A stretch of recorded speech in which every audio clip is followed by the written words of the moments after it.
Queridos, vamos pegar nossas Bíblias neste momento. Vamos abrir na Epístola de Paulo aos Efésios. Estamos estudando o capítulo 4, né? Quero convidar a todos a lerem comigo Efésios capítulo 4, do versículo 7 até o versículo 16, tá bom? Leiamos. E a graça foi concedida a cada um de nós, segundo a proporção do dom de Cristo. Por isso diz, quando ele subiu às alturas, levou cativo o cativeiro e concedeu dons aos homens. Ora, o que quer dizer subiu, senão que também havia descido até as regiões inferiores da terra?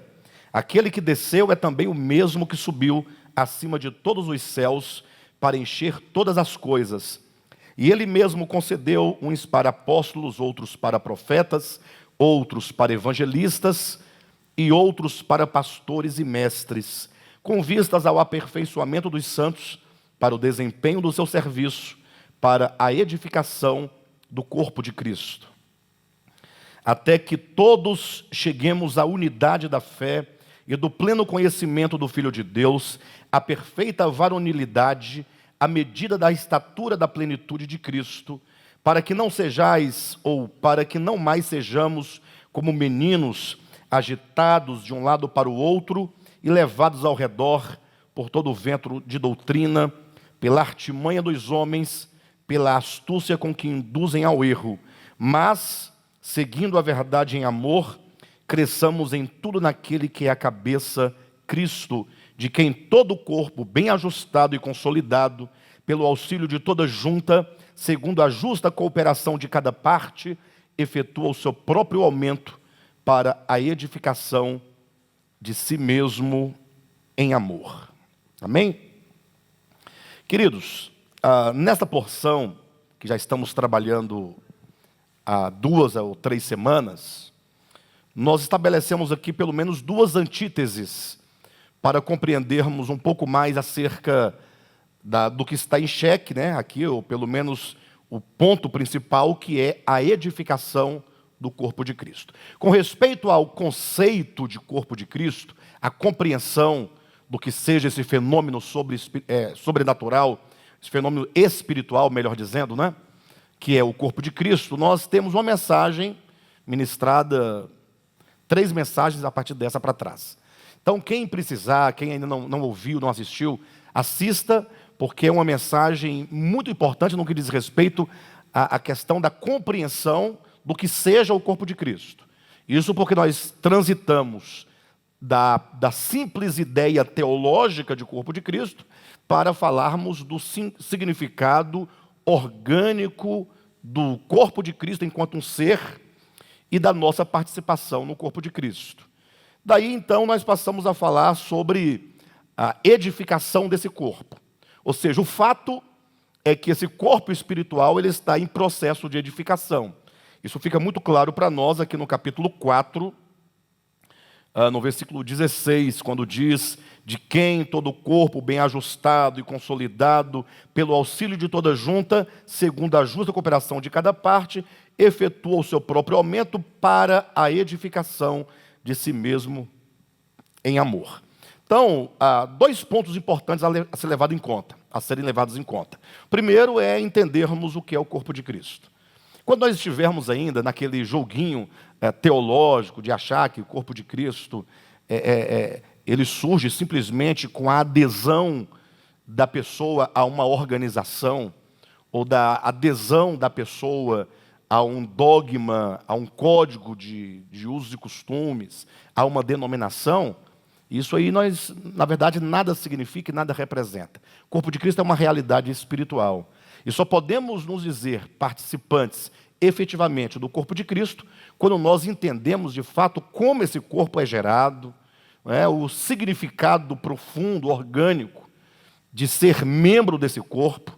Nós estabelecemos vários pontos, como a ideia, a clareza do que é o cabeça, que é Cristo, de como que desse Cristo procede a vida que gera esse corpo, a compreensão sobre a vida, que gera em nós uma questão de dependência em relação ao cabeça e que vai nos levar agora a uma relação de serviço. Então, o corpo de Cristo, essa expressão é uma metáfora Não é uma doutrina. Paulo querendo falar de uma experiência espiritual orgânica, de uma relação nossa com o cabeça, de uma relação de cada um de nós com os demais membros, uma relação de dependência e serviço. Paulo, então, cria a metáfora do corpo para ilustrar essa relação. Tá bom? Assistam ao vídeo lá, salvo engano, a mensagem 33, os irmãos vão entender melhor. A segunda questão é entender, então, como esse corpo ele é edificado, como é que ele vai crescendo até atingir a sua plenitude de corpo de Cristo. E, para tanto, para entender essa questão da edificação, nós estabelecemos dois contrastes, né? Ou que sejam duas antíteses. A primeira, que nós já falamos, é a antítese do ego e do amor. Nós mostramos aqui nos versículos de 1, 2 e 3, do capítulo 4, a ideia do ego. Quando Paulo roga, dizendo, rogo-vos que vocês possam agir, andar de modo digno do chamamento a que vocês foram chamados, aí ele passa a elencar, né, com humildade, com mansidão, com longanimidade, suportando-vos uns aos outros, esforçando-vos diligentemente por preservar a unidade do Espírito no vínculo da paz. Ele apresenta aspectos positivos, mas como é um rogo, então ele está dizendo que nós precisamos trocar todas as disposições do ego por essas disposições altruístas do amor. Por isso, então, que ele fala aqui de modo positivo, mas para fazer referência a uma necessidade que nós temos.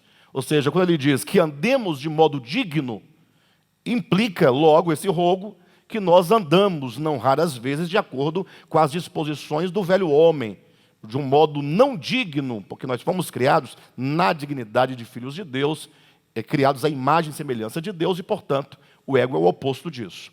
Aí nós contrapomos, portanto, o ego ao amor, que conforme o versículo 16, Paulo diz que esse corpo ele só é edificado na base do amor. Então, a despeito de qualquer discussão, a despeito de qualquer teologia, de qualquer conceito, o fato é que se nós não desenvolvermos uma relação de amor, pelo menos a iniciar na comunidade, não há edificação alguma. Pode dizer o que quiser, pode pensar o que quiser, podem comentar o que quiser. Não existe edificação em qualquer base que não seja o amor. Se você observar o capítulo 4 de Efésios, no 16, a última frase diz assim, efetua o seu próprio aumento para a edificação de si mesmo em amor. Então, nós também já desenvolvemos esse pensamento nas mensagens anteriores. E a segunda antítese que nós também falamos é exatamente a que se encontra nos versículos 14 e no versículo 13. Eu estou falando aqui no sentido contrário, né, de baixo para cima. Quando o apóstolo Paulo ele apresenta primeiramente aqui a questão dos homens maus, que com a sua astúcia e com as suas artimanhas, eles conduzem os irmãos ao erro. Os irmãos, por falta de uma consolidação na fé apostólica, eles ficam sendo levados de um lado para o outro por todo o vento de doutrina. Então nós temos aqui os homens maus, que com a sua astúcia, com suas artimanhas, eles fragilizam de tal modo a igreja, no sentido de que os irmãos agora eles ficam sendo conduzidos de um lado para o outro por qualquer vento de doutrina, qualquer tipo de doutrina que não tem substância. Aquilo que é levado de um lado para o outro é que falta substância.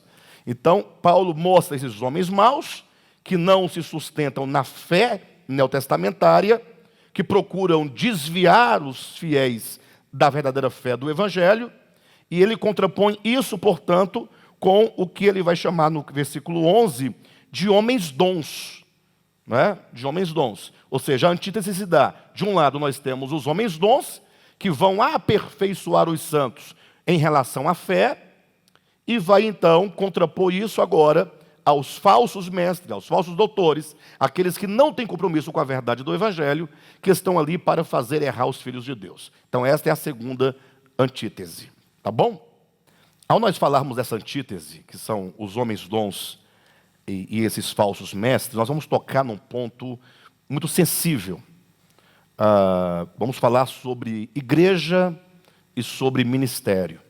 Nós precisamos muito de compreender a distinção de igreja e de ministério, para que nós possamos ter um posicionamento um tanto mais rigoroso com nós mesmos, acerca das nossas decisões em relação à igreja e em relação ao ministério. Eu digo isso porque nós estamos basicamente há 20 anos, já estamos dentro da casa dos 21 anos de idade ministerial. Não sei se vocês acompanharam, mas assim, desde o princípio que nós sofremos algumas mudanças na ideia do nome da comunidade. A princípio nós não usávamos nome nenhum, apenas nos entendíamos como uma comunidade que se reunia em determinado lugar. Perfeito? Com o passar do tempo, nós compreendemos que esse nome não era adequado àquilo que nós críamos e o modo como nós entendíamos. Daí nós passamos a usar um outro termo, que era comunidade cristã. Nós entendemos que comunidade cristã era uma expressão mais adequada, porque nós éramos uma comunidade e também éramos cristãos. Então não era um outro tipo de comunidade, era uma comunidade cristã.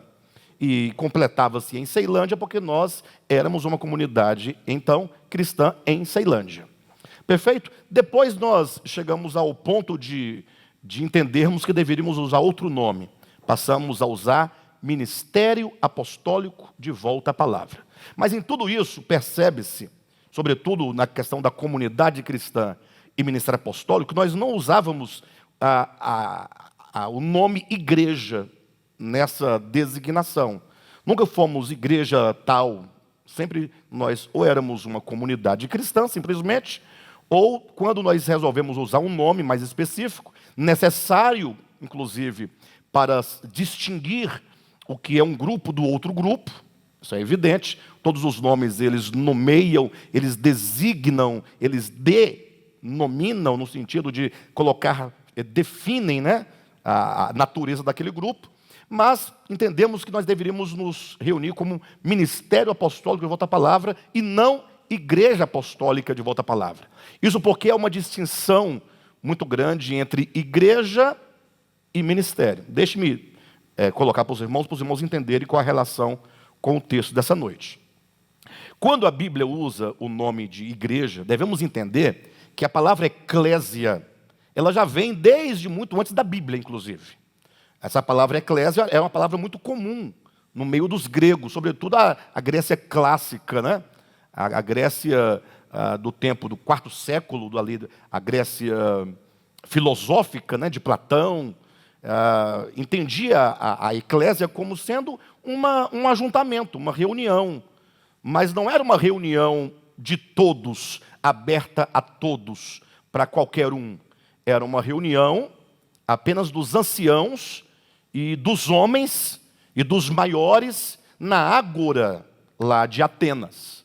Ou seja, eles se reuniam para debater os assuntos da cidade. Então, o espaço físico era chamado de ágora, mas a reunião dessas pessoas que se reuniam para debater os assuntos políticos relacionados à cidade era chamado de quê? De eclésia. Ou seja, era um grupo de pessoas convocadas.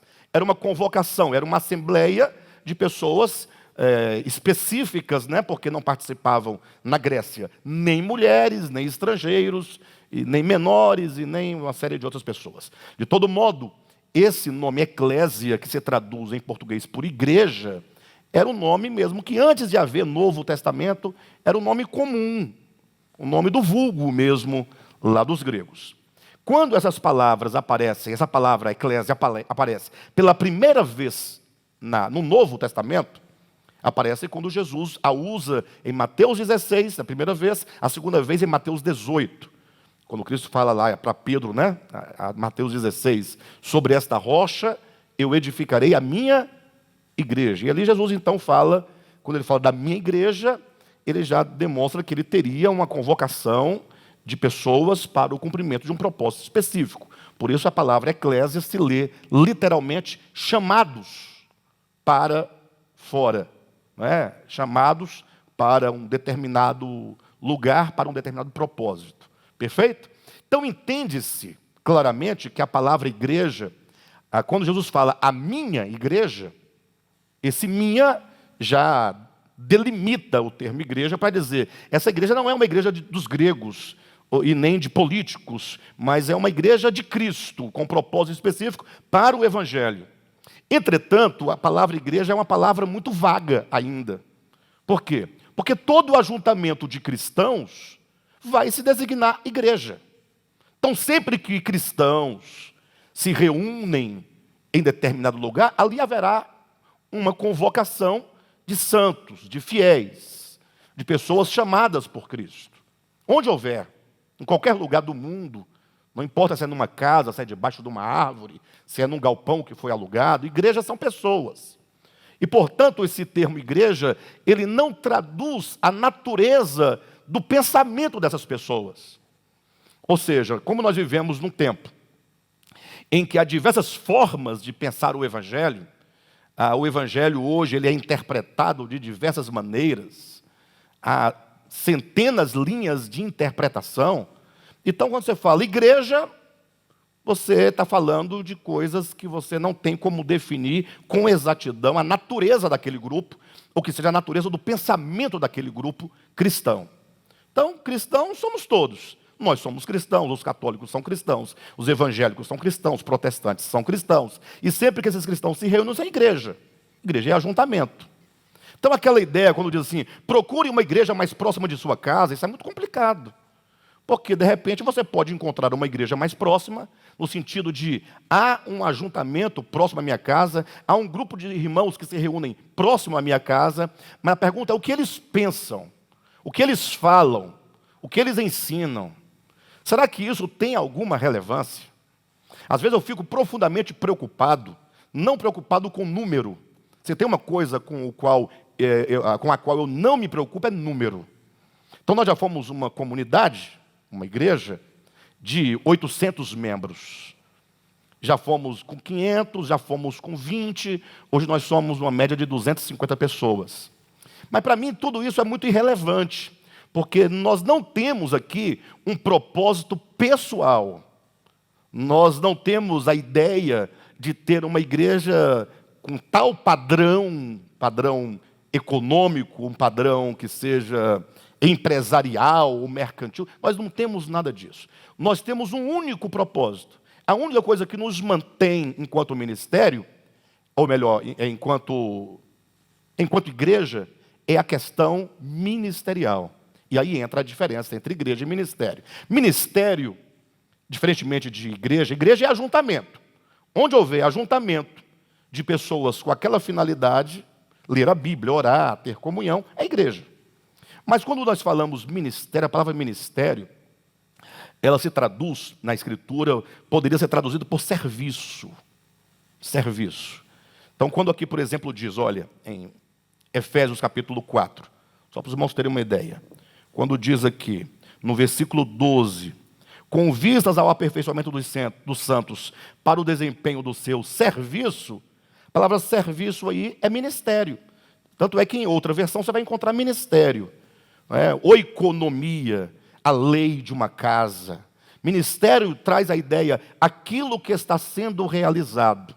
Algo ministerialmente está sendo feito. Portanto, estar numa igreja é estar num ajuntamento. Estar numa igreja que é determinado ministério é estar sendo forjado. Entenda isso.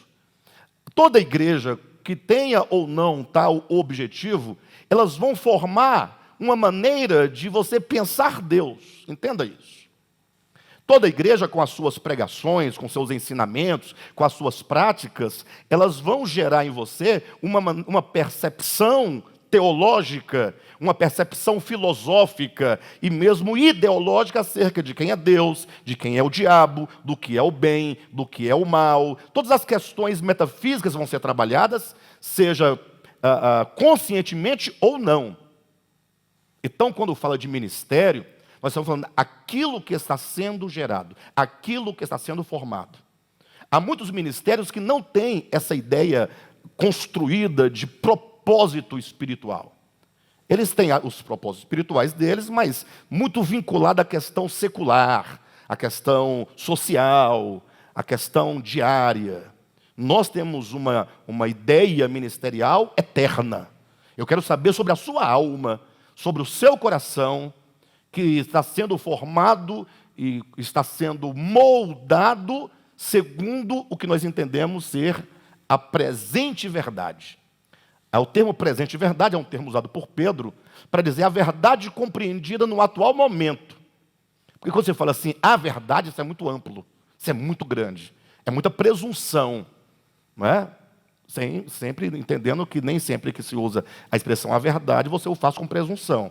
Mas sendo criterioso, falamos a presente verdade para compreender que hoje nós temos um modo de compreender possível ao nosso crescimento, ao nosso tempo, e muitas coisas nos ajudaram a compreender a verdade até aqui, seja a ciência, seja a própria educação formal, seja a literatura, seja a filosofia, a teologia, a nossa experiência. Tudo isso somado nos cria percepções acerca da verdade. Perfeito? De modo que quando se fala de ministério, estamos falando de uma forma de compreender e uma forma de trabalharmos nos membros aquela verdade compreendida. Por isso que, às vezes, eu fico profundamente, eu comecei a dizer e acabei não completando a questão, eu fico profundamente assim, preocupado, de certo modo, não pelo número, volto ao pensamento anterior, porque nós não estamos atrás de número, mas de ministrar algo que seja eterno no coração daquele que recebe. Mas quando eu ouço, e eu ouvi isso essa semana, inclusive, alguém fala assim, olha, pastor, o fulano, ou a própria pessoa pode dizer, eu acho que eu vou procurar uma igreja mais próxima da minha casa. Os pastores lutam pela preservação do membro na sua comunidade por diversos interesses. A maioria das vezes o interesse é o quê? É o número de pessoas que gera o número financeiro, que gera o número status. Perfeito? Quanto mais expressão a igreja, mais ela é vista no meio da sociedade como uma igreja poderosa, de um grande status, enfim. No nosso caso, nós não estamos preocupados com isso. Nós estamos preocupados tão somente com aquilo que você está recebendo, que tipo de alimento você está recebendo. Então, quando alguém diz isso, nós temos 20 anos de ministério, estamos na casa dos 21 anos de ministério, a minha preocupação é, vamos com calma, nós estamos compreendendo exatamente a gravidade, primeiro, do que é uma vida espiritual? Pense nisso. Por que você não é budista? Por que você é cristão? Vamos pensar em termos de religião maiores. Por que você não é, digamos, candomblessista? Por que você é evangélico? Isso é muito grave. Eu não estou aqui dizendo o que é melhor do que o quê. Quando você fala, eu sou da religião tal, isso tem um peso. Porque cada religião tem uma maneira de pensar distinta. Por isso se distinguem como religiões diferentes.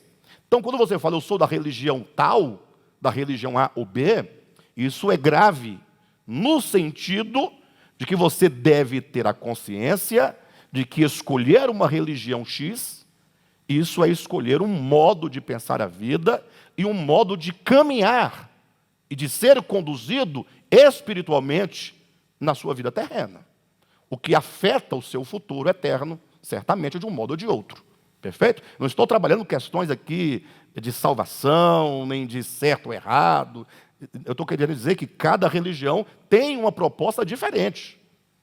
Então, é muito grave. Se nós falamos, não, pastor, mas eu sou cristão, e agora? Sim, agora você é cristão. Agora, por que você não é católico? Por que você é evangélico? A grande questão é que fizeram uma divisão no cristianismo entre católicos e evangélicos. Ou que seja, católico e protestantes. Tanto é que eles nem fazem diferença entre protestante e evangélico. É só católico de um lado e protestante de outro. Ou, às vezes, católico de um lado, evangélico de outro. Ninguém fala assim, o que você é? Você é católico ou evangélico? É só isso. Não, eu sou evangélico. Pronto. Aí quando perguntam de qual igreja, é só curiosidade. mas eles não estão interessados em saber a natureza do pensamento de cada denominação. Perfeito? Então, o que o apóstolo Paulo está dizendo aqui no capítulo 4, que tem a ver com isso que eu estou dizendo para vocês aqui? Puxa, eu queria tanto que nós fôssemos apenas 50 irmãos, só. Ou, eu queria muito que nós fôssemos 500, para não haver má interpretação. Ou 50 ou 500, que nós fôssemos 10 ou 1000. Não tem importância, eu não estou olhando para o valor numérico.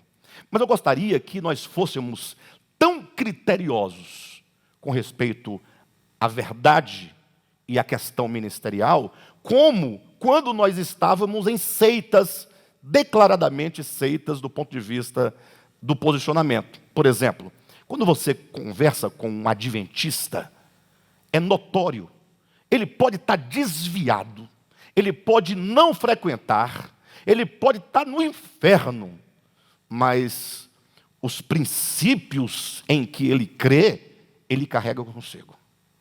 Isso é, de certo modo, muito bonito. De certo modo. Por quê? Porque ele tem uma convicção, certa ou errada, ele tem uma direção e ele sabe exatamente o que é essa direção, para onde ela aponta. Ele sabe o que tem que fazer. Ele sabe, ele tem o conceito de verdade dele. Ah, pastor, mas não vai ser a verdade. Sim, mas ele tem isso definido. Diferentemente daquele que tanto faz congregar no DEVAP ou na Assembleia de Deus. Como tanto faz? Como tanto faz? Você está louco? Olha, não é possível. Isso aí é você ignorar que em ambos os lugares, Assembleia de Deus e DEVAP, existe uma forma definida de pensar que são antagônicas em todos os sentidos. Ah, mas lá fala de Jesus, aqui também fala. Mas o Jesus de lá é outro, não é o mesmo daqui. E não estou dizendo qual o Jesus certo. Só quero dizer que o Jesus que nós pregamos não é o mesmo Jesus que o cristianismo prega. Ah, e tem quantos Jesus? Tem muitos Jesuses. Não sei se é assim que se fala. Jesus deve ser igual lápis, né? Os lápis. Enfim. Mas como assim tem muitos Jesus? Tem, cada um cria o seu, da forma como acha que deve criar. Pastor, você já criou o seu? Eu já tive muitas criações acerca dele. Na verdade, vamos ser mais claros, né? Todos estão em busca do Jesus verdadeiro. Mas por falta de discernimento, as pessoas vão pintando esse Jesus da forma como elas entendem. Então, na minha trajetória, eu já preguei Jesus diferente. Porque um dia Jesus mandava eu guardar o sábado e me impedia de comer carne de porco. Eu já preguei isso. Hoje, o Jesus que eu prego não prega mais isso. Não ensina mais isso. Então, a projeção do meu entendimento acerca de Cristo hoje é diferente. Quero que vocês me compreendam. Não é possível que vocês vão achar que eu estou aqui fazendo apologia à diversidade de Jesus, né? Por favor. Agora, quanto mais próximo nós estivermos do Cristo revelado nas Escrituras, muito melhor, não é? De todo modo, eu gostaria muito que nós, DEVAP, esse é o meu sonho, nós tivéssemos, que sejam 10, 50, 100, 500 ou 1000 ou 1 milhão, não importa, mas que todos, a despeito das suas fraquezas, do nível de crescimento espiritual, que nós tivéssemos clareza, puxa, daquilo que nós estamos seguindo. Porque senão a gente gasta o nosso tempo com nada. Na verdade, a gente perde o tempo. Tempo é precioso. Imagine que se você ficar 10 anos num dado ministério, mas se você ficar em tal ministério com a ideia simplesmente de igreja, porque você não está preocupado com o ensinamento em si, são 10 anos jogados fora do seu crescimento e desenvolvimento espiritual. E se você fica 15 anos? Tem pessoas que ficam 50 anos, engessado, naquela forma de perceber as coisas, completamente equivocadas, muitas vezes pensamentos muito rasos, né? Pensamentos que não coadunam com a realidade, com a experiência humana, com nada, ficam ali. Nós lançamos agora o livro Nascidamente. Puxa, esse livro, Nós não lemos ainda esse livro. Nós não lemos ainda. Como assim nós não lemos? O ministério não leu o livro ainda. Talvez 10 pessoas tenham lido. Talvez 30 pessoas tenham lido. A maioria não. Tem gente que nem comprou ainda. Nem adquiriu o livro. Não é pelo dinheiro. Pastor, a vida é difícil. É difícil, é verdade. Correria, trabalho, muita coisa. Mas nós precisamos de olhar esse livro, porque ele denuncia coisas muito grandes. Ele fala de coisas cruciais que esse ministério prega, entende e segue. Isso é determinante para você falar assim, é assim? Não acredito. Nós estamos falando há muito tempo. Mas talvez eu até falei, muitas pessoas ao se depararem com o ensinamento, poderão concluir, poxa, mas não é bem assim que eu creio. Podem contestar e eventualmente nem ficar. Depois que descobrirem o que nós ensinamos. Pastor, mas o que vocês ensinam de tão grave? Tudo. Tudo é muito grave. Porque tudo é muito diferente do que nós ouvimos comumente em tantos lugares. Então, quando se fala, voltando ao texto bíblico, quando se fala da edificação do corpo de Cristo, esteja onde você estiver, seja no Brasil ou em outro país, seja hoje, amanhã ou ontem, não importa o tempo nem o espaço, o corpo de Cristo é um só, é espiritual. E ser constituído ou ser edificado neste corpo pressupõe uma lei única de edificação. A lei de edificação, ela é o amor, uma lei, a lei da edificação. O corpo não se edifica sem essa lei suprema, que é o amor. Só que essa edificação também passa por um único caminho, não passa por vários caminhos. Não pensa você que você pode ser edificado em qualquer lugar, a despeito da forma de pensamento e doutrina a que você é influenciado e ministrado. Você quer dizer, pastor, se eu estiver numa igreja tal, com outro pensamento divergente, eu não sou edificado? Sim. Você vai ficar 50 anos buscando qualquer coisa. Imagina você 50 anos preocupado em falar em línguas.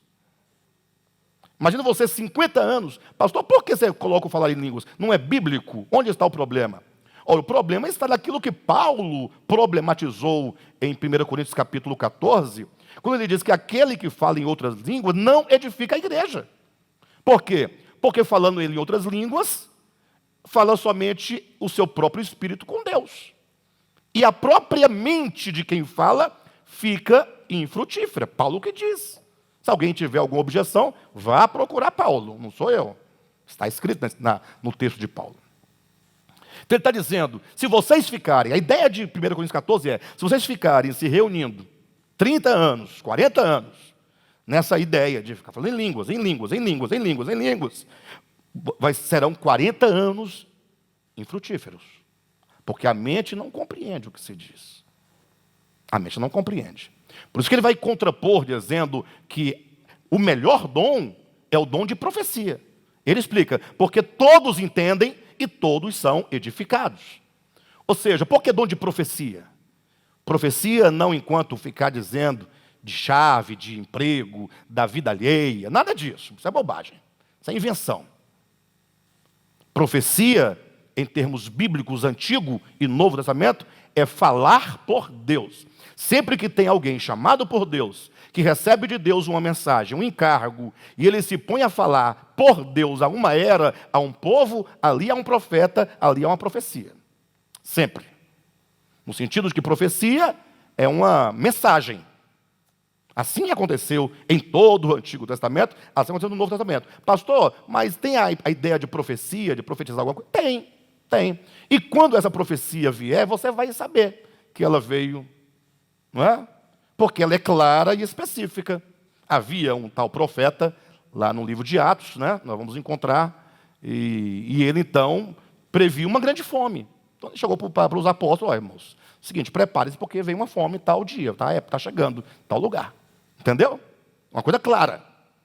Nada dessas coisas, eu tenho colhido tuas lágrimas, eu tenho visto a tua dor. É lógico que ele tem visto, Você mandou o Espírito Santo me falar isso para mim? Eu já sei.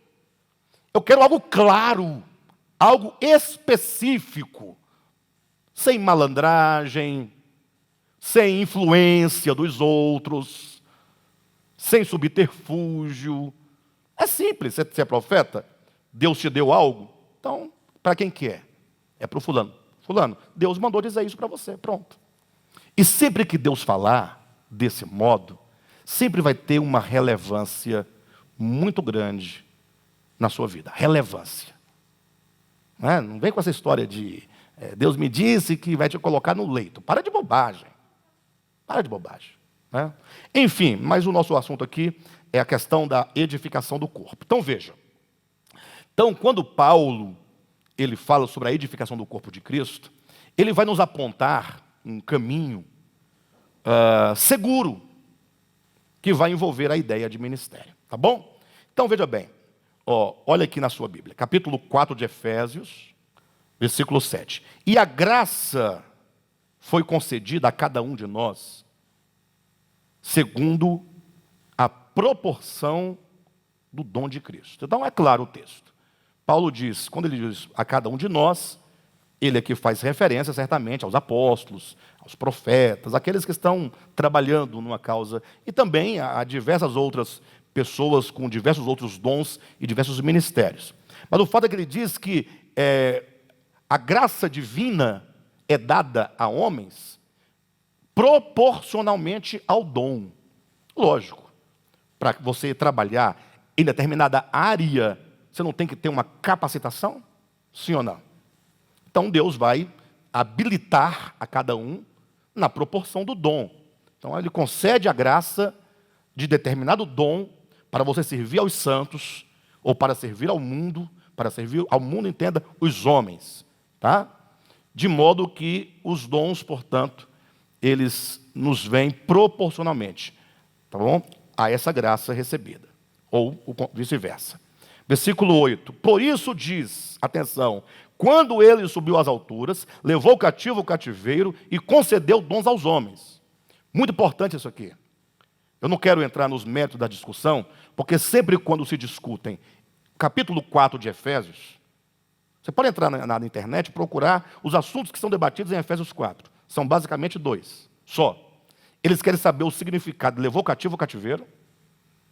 Eles querem saber o que é o cativeiro, só isso. Aí discutem, um fala que é o Hades, o lugar, outros falam que são as pessoas. Aí cada um dá uma ideia. Mas, no final, essa discussão não resolve o problema instaurado no capítulo 4, que é a edificação do corpo de Cristo. E o segundo problema que eles a segunda questão que eles problematizam aqui é quando falam no versículo, capítulo 4, versículo 4, quando fala que, ou versículo 5, há um só batismo. Eles querem saber o que é esse batismo. É por imersão? É um só, uma só vez? Como é que é? O que também não resolve o problema do capítulo 4, que é o problema da edificação. Por isso nós vamos direto ao ponto. Essas discussões não nos importam, tá bom? O importante aqui é, quando ele subiu às alturas. Esse quando está dizendo, ele está situando esse acontecimento. Quando ele subiu às alturas, levou o cativo o cativeiro e concedeu dons aos homens. Ora, o que quer dizer subiu? Senão também que havia descido às regiões mais inferiores da terra. Aquele que desceu é também o mesmo que subiu acima de todos os céus para encher todas as coisas. Então o que nos interessa aqui a entender é, quando Cristo foi assunto aos céus. Então está bem claro que o que ele vai dizer aqui nesse texto, enquanto acontecimento, enquanto dons, enquanto graça, enquanto ministério, enquanto propósito, enquanto edificação da igreja, é algo que começa em Atos capítulo 2. Quando ele subiu, lembra? Capítulo 1 de Atos, versículo 11. Em seguida, capítulo 2, ele concedeu. O Espírito Santo é derramado no Pentecostes, Atos capítulo 2. O Pentecostes, ele coincide em dois eventos ali. O primeiro é o evento comum, que é o Pentecostes, que era uma festa dos judeus. Então, os judeus praticavam essa festa, a festa das colheitas, desde sempre na sua história. Tem um significado histórico, social e mesmo espiritual para o povo hebreu. Porém, quando chega em Atos 2, é dito, ao cumprir-se o dia de Pentecostes. Esse cumprir-se pode ser entendido ao se completarem os dias da festa de Pentecostes, ou quando a festa de Pentecostes alcançou o seu cumprimento espiritual, uma vez que as festas hebraicas eram todas sombras de realidades por vir. Onde diz isso? Hebreus capítulo 10, versículos 1 e 2, Colossenses capítulo 2, versículos 16 e 17, enfim. Então, quando diz, ao cumprir-se o dia de Pentecostes, nós vamos encontrar ali, então, o cumprimento em realidade do significado de Pentecostes. Infelizmente, a leitura que se faz do capítulo 2 de Atos é uma leitura muito superficial, a princípio. É uma leitura pouco comprometida com o que de fato diz no capítulo 2. E soma-se a isso o problema que nós temos de leitura mesmo, sabe? De ler uma leitura mais profunda. Geralmente se faz uma leitura que chama-se a primeira leitura, que é a leitura do reconhecimento de texto. E para por aí. Não fazem a segunda leitura mais profunda, nem a terceira, que ainda é mais profunda ainda. Isso aí se estuda academicamente. De todo modo, o que se percebe, o que se pensa e o que se lê comumente no capítulo 2 é o quê? Ficaram cheios do Espírito Santo, falaram em outras línguas. Dali para frente começou o povo a falar em línguas. Tepalabalaia, terra, decanto, manaia, dexúria, essas coisas. Assim que se entende. E se esquece que o texto, ele nasce cheio de critérios hermenêuticos. Tudo começa assim. Jesus aqui em pé, capítulo 1 de Atos. Eu estou comentando quando ele subiu às alturas, certo? E que então ele concedeu dons. Então ele subiu e os dons desceram, não é? Esse jogo? Ele subiu concedendo dons. Ó. Então, tudo começa com Cristo dizendo sobre o Monte das Oliveiras, estava pronto para ser assunto quando os seus discípulos perguntaram: Senhor, quando será o tempo em que vai restaurar Israel? Não é? Será esse o tempo que Cristo falou assim, fiquem na cidade, porque vocês serão batizados com o Espírito Santo. Eu vou enviar o Espírito Santo para vocês. Então a ideia é, permaneçam reunidos, porque eu vou enviar o Espírito. Olha a pergunta, será esse então o tempo em que o Senhor vai restaurar o reino de Israel? O que eles estão dizendo? Senhor, o que é derramar o Espírito Santo? Ele quer saber isso. O que é derramar? Quando esse Espírito for derramado, como é que vai ser? O que vai acontecer? Qual será o resultado? Será que o resultado é igrejas pentecostais falando em línguas diferentes? É esse o propósito, é o objetivo? Aí Cristo diz, olha, com respeito à restauração do reino, isso não compete a vocês. Então, não vincule e muito menos não fique tentando compreender coisas que só competem ao Pai. Perfeito? Ou seja, não vamos discutir a restauração do reino de Israel. Nunca discutam isso, porque o Pai sabe, o Pai vai fazer e vai tudo certo. Esquece isso. Agora, quando eu me refiro ao derramamento do Espírito, Jesus dizendo, ele fala, eu vou enviar o meu Espírito sobre vocês e vocês serão, portanto, minhas testemunhas, tanto em Jerusalém, como em Samaria, até os confins da terra. Ou seja, ele está dizendo, gente, o derramamento do Espírito Santo é para formar testemunhas. E há duas maneiras de se testemunhar. A primeira, e a maior de todas, é quando você vive o Evangelho na sua vida prática. Você se torna uma luz, uma referência. Você é uma testemunha.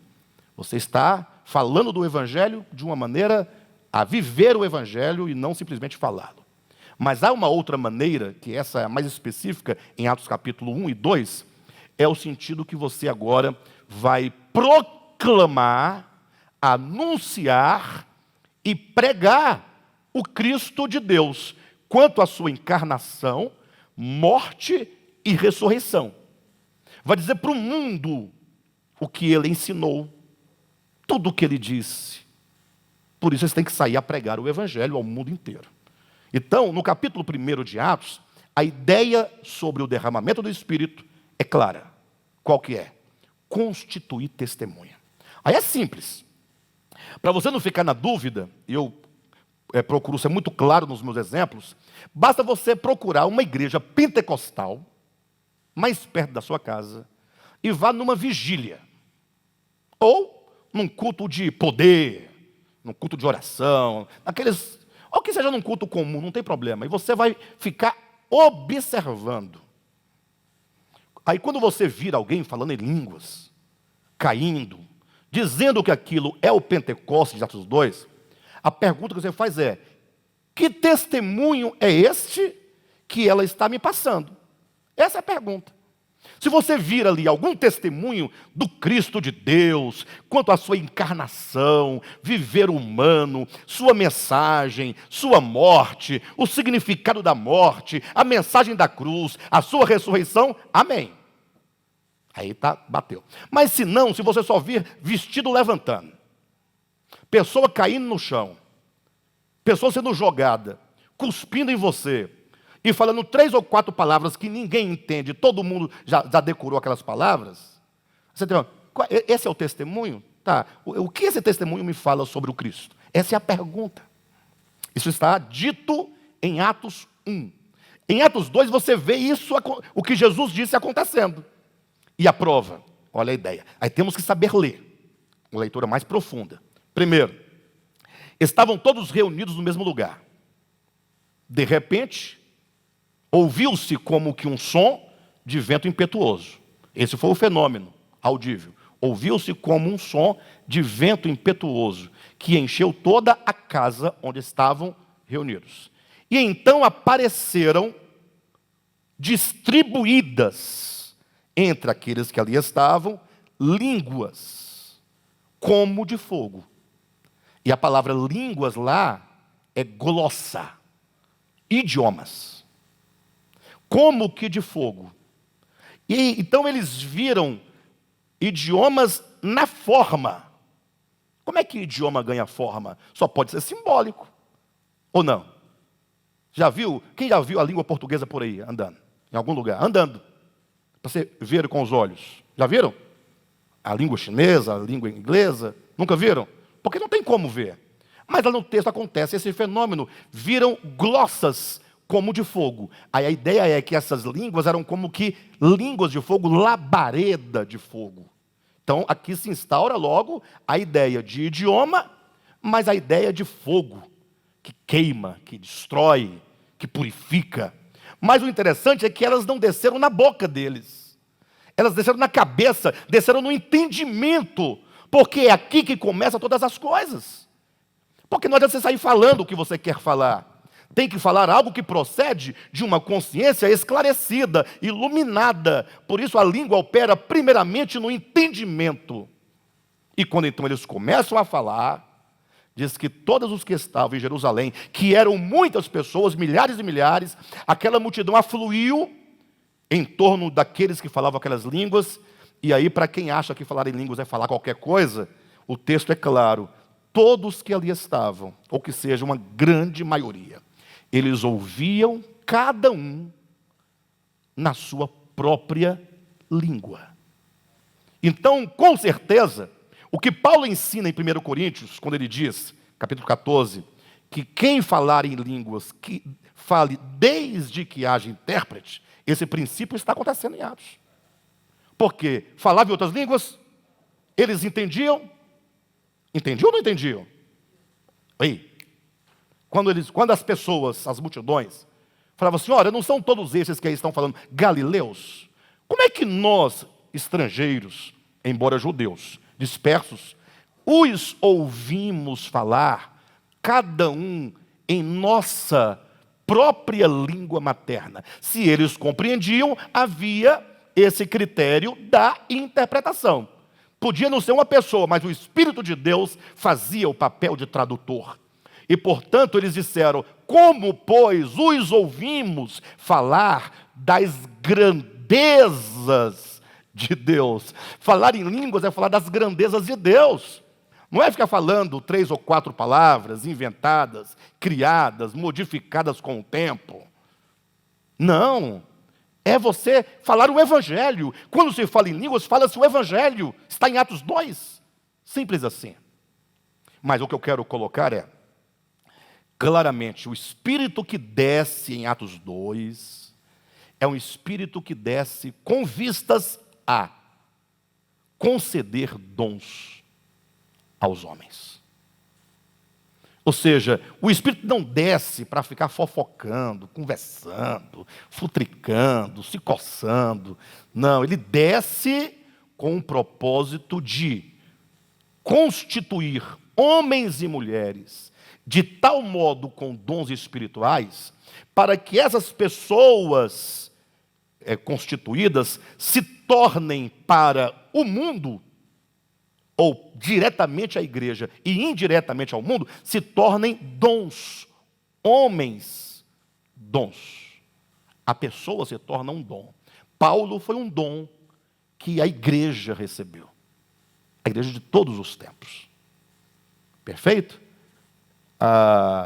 Pastor, mas ele era o dom ou ele tinha um dom? Os dois. Ele recebeu o dom e agora, uma vez constituído tal dom nele, ele é dado como um dom à igreja. Veja o que é dito aqui, ó. Efésios capítulo 4, versículo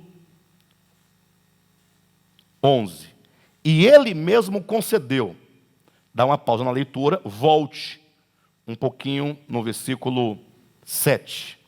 E a graça foi concedida a cada um de nós na proporção do dom de Cristo. Então está falando de homens que receberam a graça.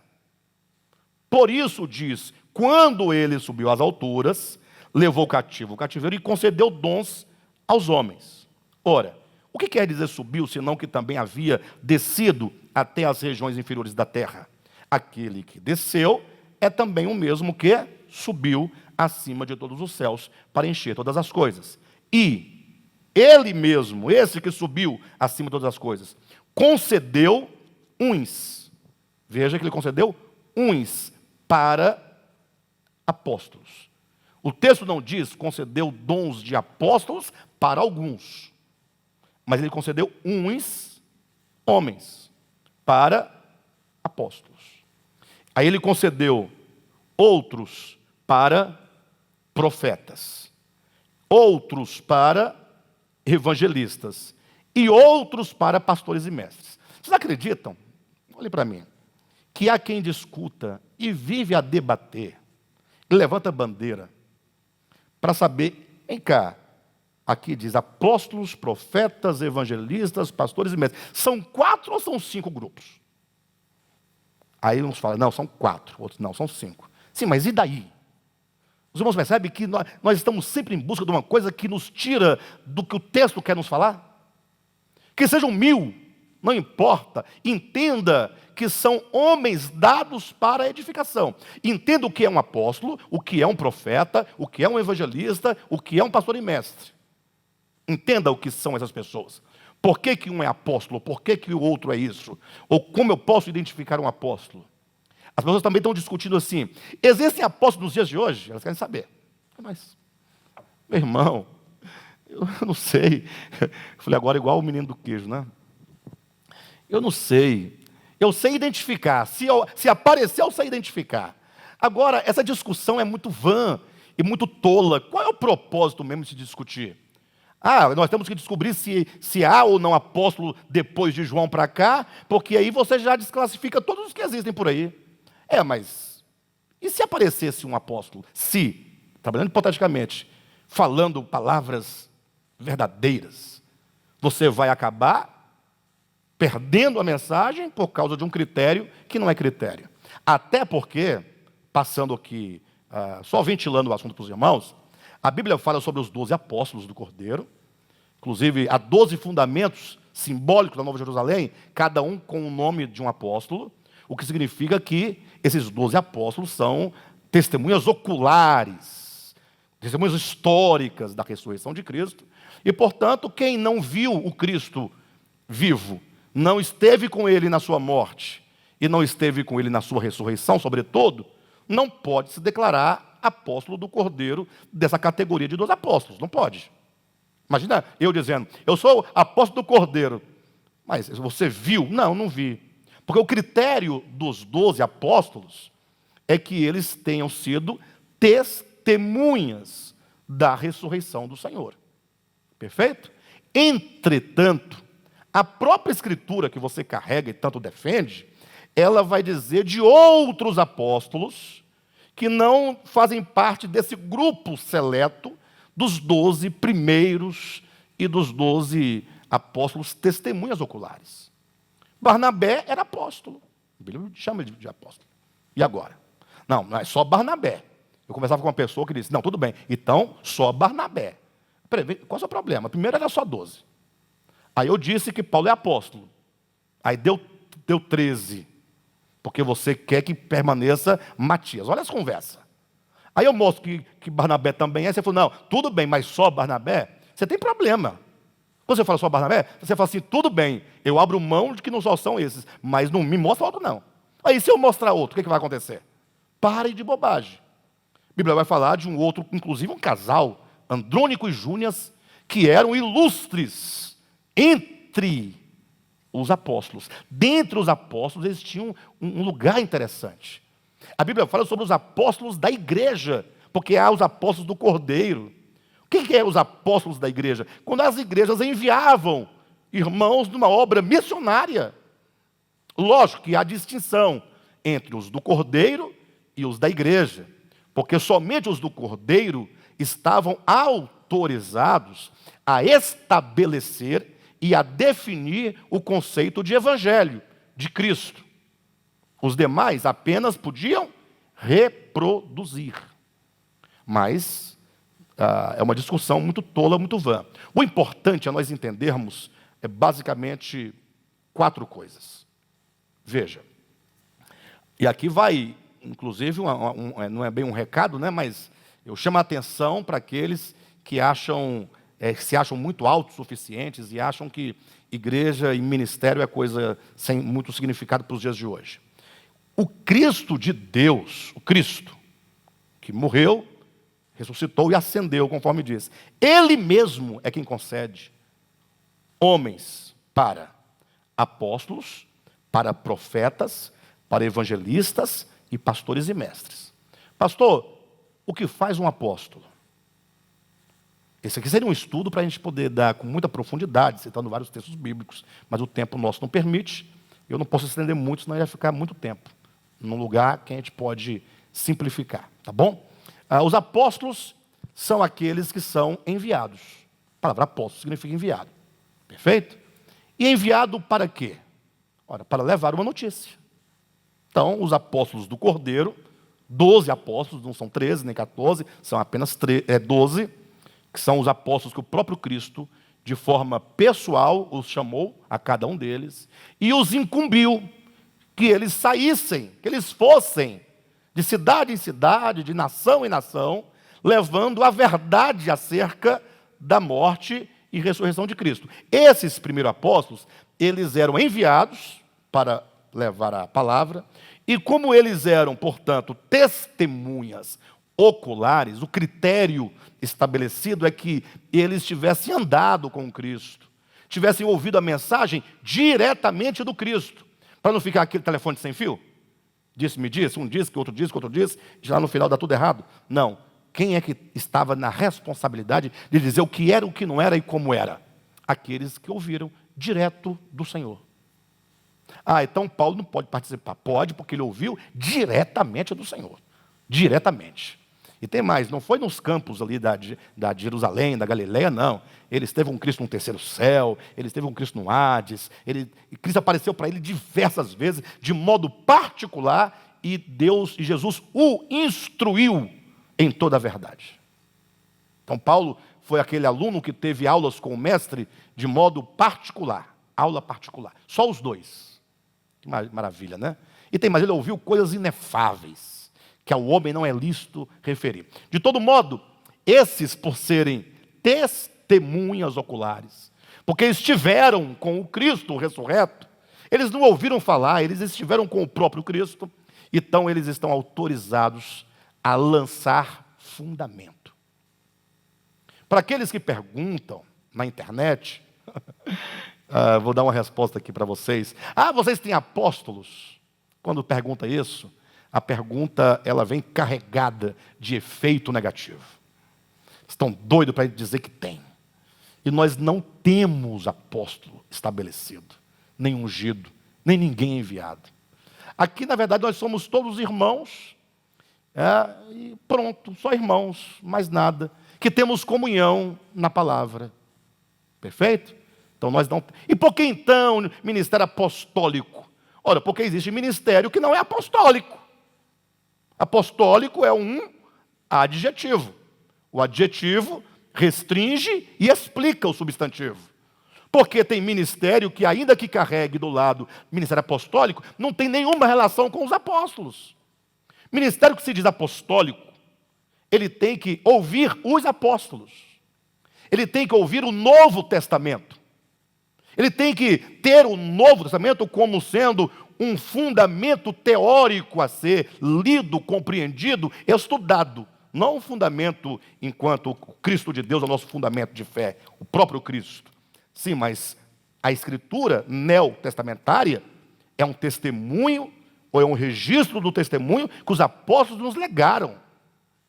Então nós não falamos ministério apostólico porque a nossa ideia, o nosso ministério, a nossa ação, o nosso pensamento, o nosso se pôr no mundo, ele está ou deve estar em harmonia com os apóstolos do Cordeiro que foram testemunhas. Não é porque eu seja apóstolo, eu não sou apóstolo, sou claro, não sou, nunca fui.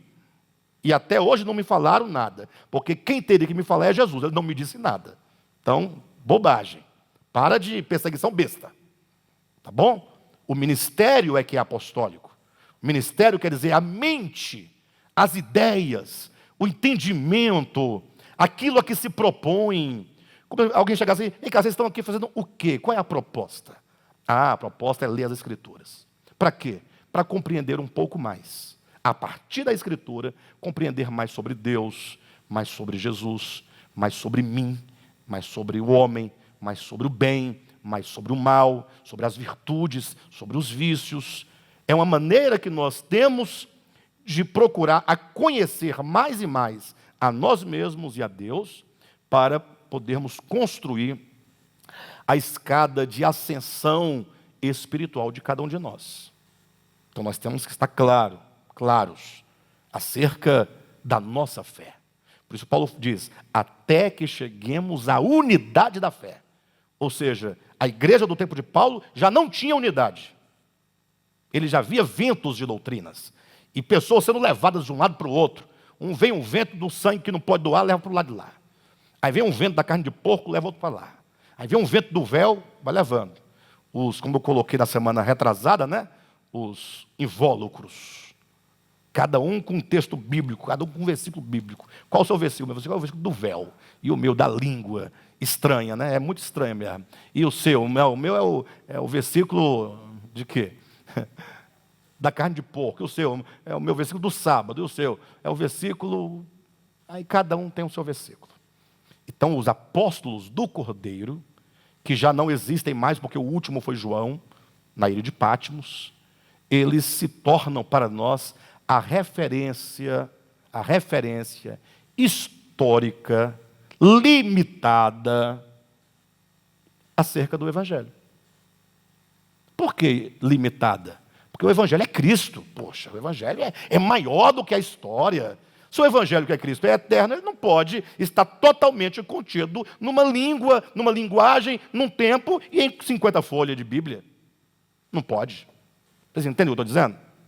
Isso não é desprezo, é reconhecimento de que Jesus é maior do que a Bíblia.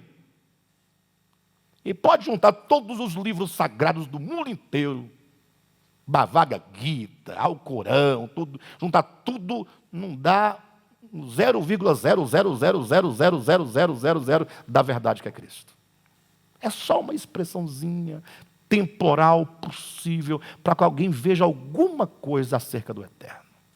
Isso é nos entender limitados, temporais. Agora, se alguém quer ser arrogante, achar que conheceu a verdade porque leu 2 versículos da Bíblia, João 3,16, Salmo 23, brincadeira, né? Tá bom. De todo modo, os apóstolos do Cordeiro, eles tinham a responsabilidade. Leia depois 1 Coríntios capítulo 3, versículo 10, quando Paulo diz: eu, como prudente construtor, lancei o fundamento. Perfeito? O que é lançar o fundamento? É estabelecer onde se edifica a vida cristã. Como eu conheço a Deus no Cristo, ele é o fundamento. Cristo Jesus é o único, diz o apóstolo Paulo, fundamento. E para aqueles que dizem que só Paulo está autorizado a falar no nome de Jesus, porque diz que os demais apóstolos dos 12 não estão autorizados, o próprio Paulo diz em Efésios capítulo 2, versículo 20, que todos nós estamos sendo edificados no fundamento dos apóstolos. Portanto, plural. Os apóstolos do Cordeiro lançam fundamento. A Bíblia fala, uns para apóstolos, outros para profetas. Qual é a diferença do profeta para o apóstolo? O apóstolo está preocupado com a doutrina, não é? Para definir a verdade do ponto de vista doutrinal, conceitual, para que fique legado às gerações posteriores. O profeta, ele parte da doutrina apostólica, agora para tornar essa mensagem uma mensagem aplicada a um contexto histórico, um contexto real, concreto. Então imagine só que Paulo nos ensinou muitas coisas, Pedro também nos ensinou, né? Mateus nos ensinou, nós temos um conhecimento de o Evangelho anunciado de uma forma não contextualizada, ou seja, contextualizado no tempo deles. Só que nós estamos em que século? Século 21. Nós não temos outros problemas hoje em dia? Os problemas que se discutem hoje não são os mesmos do tempo de Jesus, de Paulo, de Pedro, é? E agora como resolver? A Bíblia não fala sobre isso. Aí o profeta é como que fossem os olhos e a boca do corpo. Olhos porque eles são capazes de ver, de discernir os tempos, de compreender como o engano está entrando, como ele está chegando, com que roupa ele está vindo. Ele tem uma percepção e também ele tem uma revelação, ele tem uma linguagem do seu tempo, de modo que ele pega a palavra apostólica e agora ele fala ao seu tempo. Então, enquanto o apóstolo define, o profeta proclama profeticamente, ou seja, ele proclama a palavra apostólica em cada tempo. Onde está o profeta? Em cada época tem profeta. Esse profeta se levanta, não é para dizer que Deus vai te dar um carro, ou uma chave, ou um emprego. Isso a gente já sabe, que Deus dá a chuva e o sol para maus e bons. Chuva e sol significa trabalho, significa saúde, significa comida, tudo. Agora vai trabalhar também, né? Que não vai chegar na sua casa assim não. Então, o fato é que o profeta agora, ele pega a palavra apostólica, que de certo modo ela é uma palavra que está parada no tempo, porque ela foi escrita, acabou, está aqui parada. Agora essa palavra, ela agora é falada de maneira prática, ela é aplicada em cada época, com seus problemas, com as deturpações que aconteceram, com a invasão das heresias. A palavra agora, ela é aplicada de modo a interpretar os tempos, a denunciar os tempos, a apontar um caminho seguro naquele determinado tempo. Perfeito? Isso é a presente verdade. Os profetas aplicam a palavra apostólica no seu tempo, mas eles partem da palavra apostólica. Perfeito? O evangelista, ele não está preocupado com a heresia do tempo, com os problemas do tempo. É aquele que pega a palavra apostólica para evangelizar. E agora ele sai proclamando, evangelizando. Não, ele não tem uma ordem de ide como o apóstolo. O apóstolo, ele não pode falar, eu sou apóstolo da minha cidade. Não, então você não é enviado. Se eu moro aqui e evangelizo aqui, eu sou enviado para onde? Primeiro, quem te enviou? Primeiro ponto. Segundo, ele foi enviado para onde? Não, eu prego para a minha vizinha, para o meu... Não, para de bobagem. O evangelista, sim, ele tem um dom, um despertamento, uma chama que o faz falar do evangelho numa intensidade, num compromisso e num encargo de comunicar o evangelho às pessoas, mas não tem, como os apóstolos, a autoridade de estabelecer verdade, por isso eles pregam, anunciam a palavra apostólica. E não têm a incumbência do ide às nações. Então, há muitos evangelistas que, no seu próprio cotidiano, fazem o papel de um evangelista. Perfeito? E os pastores e mestres são aqueles que estão dentro das comunidades. A relação deles é com os membros de uma comunidade. Pastores, porque eles vão pastorear o rebanho. Perfeito? A partir de quê? Dos ensinamentos apostólicos. Tudo a partir do ensinamento apostólico. E no caso, pastores e mestres, mestre porque ele vai ensinar o rebanho de Deus. Agora, é preciso entender uma coisa. Já estou encerrando essa parte de hoje, mas deixe-me explicar uma coisa. Eu sei que nós precisamos, eventualmente, de um conselho pessoal, de uma orientação mais pessoal. O problema é que as pessoas confundem muito o papel do pastor, os pastores. Ora, como é que os pastores pastoreiam? De que maneira? Se instaurou um pensamento equivocado de que o pastor ele deve determinar a sua vida, o que você faz, o que você não faz, vai à sua casa e fica controlando. Na verdade, a única maneira que o pastor ou os pastores, no entendimento bíblico, têm de pastorear é por meio do ensinamento. Por isso se diz numa só linha, pastores e mestres. Uns para apóstolos, outros para profetas, outros para evangelistas e outros para pastores e mestres. O que significa que todo pastor deve ser um mestre. E nem todo mestre necessariamente é um pastor. Ora, pastor que não é mestre, não, eu sou só pastor. E como é que você pastoreia? Como é que você conduz?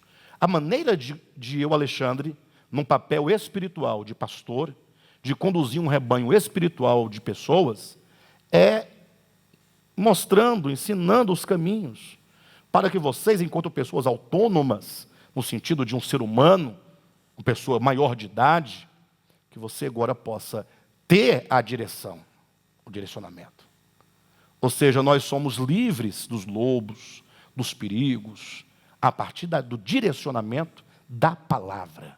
Por isso que profetas, evangelistas e pastores e mestres, todos eles partem da palavra apostólica.